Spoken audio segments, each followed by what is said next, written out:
Bonjour, aujourd'hui on va examiner les déplacements. Dans les arts martiaux japonais, le déplacement se nomme Hoho, qui, si on traduit d'une manière littérale, signifie méthode de marche. En taïkiken, les déplacements sont très importants parce qu'on part du principe que si on doit rentrer dans une situation de combat d'autodéfense et que éventuellement il y ait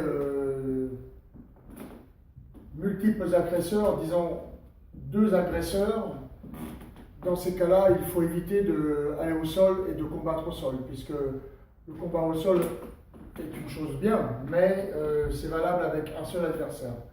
Dès que vous êtes en situation de combat ou d'autodéfense avec 2 adversaires, il faut éviter absolument d'aller au sol, et c'est là que rentre en jeu la manière de se déplacer d'une manière sûre et efficace.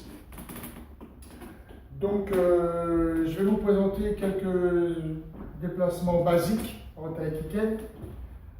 Donc, à part le travail de Hai que j'ai déjà démontré, et aussi les déplacements en eri.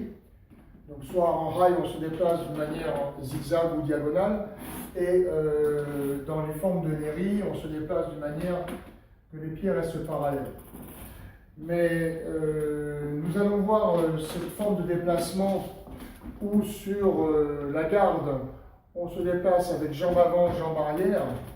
Donc ce qui correspond à une forme qu'on appelle okoriashi,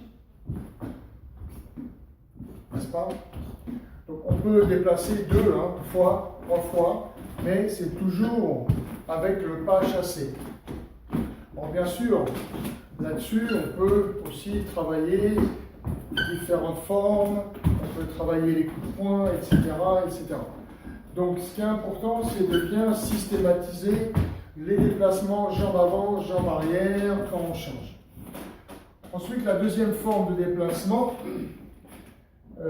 c'est celle que l'on nomme Ayumiyashi, où on se déplace avec un pas avant ou un pas arrière. Donc, il y a des conjugaisons d'exercices de déplacement, par exemple, où également on travaille en okoriashi, mais d'une manière diagonale. Et si on se déplace diagonalement, les mains, quant à elles, elles restent au centre. Ce n'est pas parce que mon corps se déplace diagonalement que les mains sont placées diagonalement. Les mains restent en face. Donc dans ce travail, on peut changer également de côté, soit en reculant, comme je le montre maintenant, ou en avançant. On peut travailler un peu de cette manière aussi, en changeant systématiquement.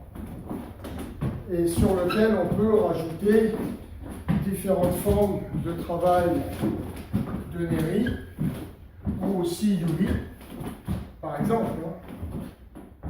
Et aussi on peut travailler sur les percussions, quelles qu'elles soient d'ailleurs, avec toujours le déplacement.